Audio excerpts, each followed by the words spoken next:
Going backwards, it's Cut the Rope Omnom's Playground Deluxe set in its package as it would appear on store shelves maybe in 2013. If you remember, I used to check out a lot of these sets. In fact, many of these fine dysfunctional sets put this squirrel channel on the map. No, I put the channel on the map. So anyhow, it was interesting how I missed this set back in the day. Perhaps it came out later, perhaps it just came out a few weeks ago, I'm not really sure. I see a few differences in the vertical posts, and the candy is not white and red, it is now yellow and red. So who knows? I just saw it on eBay randomly after a commenter asked what I had been currently doing with the old collection. On the back of the package, we have what this set is all about. Now, the past sets have been notoriously the worst functioning toys I have ever played with. However, I always enjoyed them because of how they looked. But man, do they really need to get some product testers. One of the worst parts was many of the old sets didn't even have instructions, and you had to go off what was on the back of the box. That was a nightmare. Still though, they were interesting toys and caught my imagination for a good summer. There were so many crazy sets. Electrical hoops, weird conveyor belts, spikes, twisty-turny mazes, tether candy, you name it. And if you were really creative, you could possibly make one big master machine, which I never got to because, well, I went crazy. That's where I came from. Well, let's open these up, see what this set is all about. Inside the package, we have a bunch of different sized gears to mess around with, small and large sized, and some of these must be top and bottom. We've got this cool purple bubble slime-like structure. It's been a while since I played Cut the Rope. Can't remember what this would refer to. Then we've got these posts of various kinds to build the construct, a couple crank to spin the machine, and a little orange flipper. Omnom's pretty much the same that we have seen in the past, only this time instead of a Velcro white and red candy ball, we have a yellow and red felt ball that is a little bit more forgiving in letting go. The Velcro used to stick on really tight, so maybe this will help it move through the maze. And then we have the main base plates, which I always could say a little bit of good things about them. They snap together well, and they were pretty strong, so there's some good design here somewhere. And then most importantly, we actually have instructions here. They look a little bit whimsical. The font they used almost looks kind of silly, but I've got something to go off, so that is awesome. So let us try to build this Cut the Rope machine.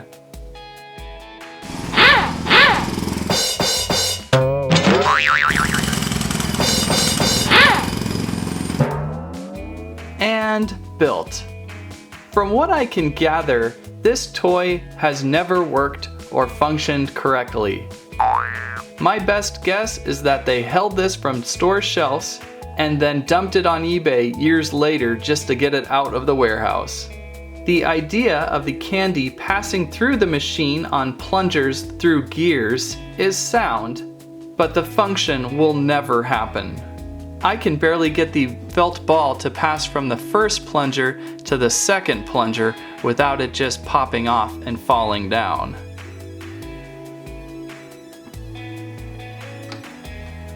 It helps to hold down tightly too, things might pop up.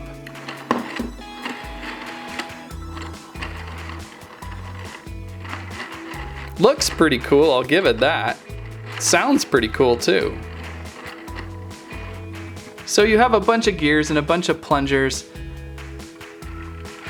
spinning all around, passing the candy from bottom to top to bottom to top to bottom, onto the flipper and into Omnom's mouth. It just simply doesn't work very well. Part of the problem is we've got gears that are slipping. There's really only one gear post that is notched to hold them into place. The rest start to slip so that things get out of alignment really quickly. Another big problem is the felt ball. It just will not hold on to this weak style of Velcro in the way that you want it to. Right now it's holding on, but when I try to do a kind of a pass-off thing, and if I can get it to line up, let's just say that lines up there. It's such a rare thing to actually have the top grab onto it and hold it tight enough so that it doesn't fall and that the next plunger can get it. Kind of a shame. Had it been just regular Velcro, it probably would have been worse, I'm guessing. Anyhow, if you are a huge Cut the Rope fan and bought this set anyways, the best way to show you how to build it is to go backwards, because the instructions are so simplified they're missing some important points, and even now I'm not completely sure if I got it right. But let's just go backwards and then you can kind of go forwards once you see how this thing is built. Let's start by taking this red crank off the top and removing this dreaded purple plate. That is quite a lot of fun to get down, by the way.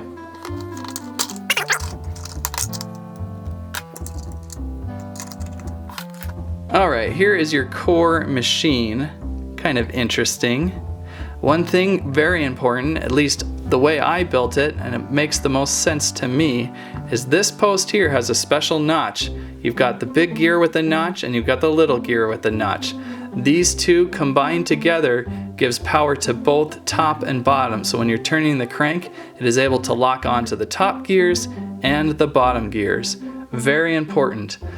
I guess you could possibly put this over here in the center maybe. Actually, no, I'm going to say that this is where it's going to go because this post is just a little bit taller than all the other posts and then fits through this hole in the purple. So again, very important you put this part right here.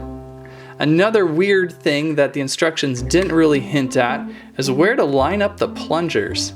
The instructions kind of made it look like to have all your bottom plungers like so, and I could work with that. So get all your red bottom plungers pointed in the same corner.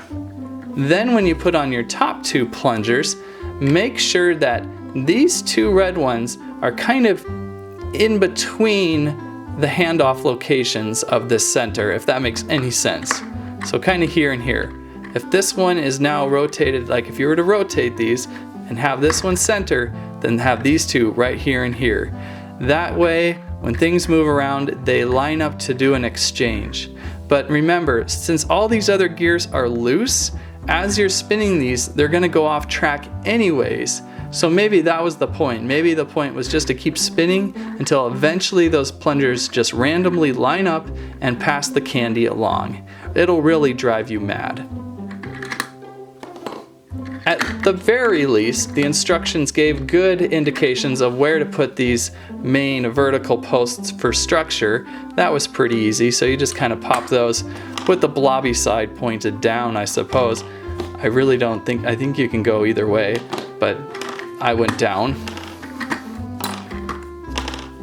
The one gray post with the orange flipper kind of goes right over here to knock the candy off, which will never happen. Poor Omnom, what a sad guy on this one. Here's your bottom layout, pretty simple. Keep the gears in the center of your bases like such, with them pointed in the right direction, I suppose. And these all pop off like so. These kind of in the center corners, and this one back here. And there's your two plates, which can't come in the box like so.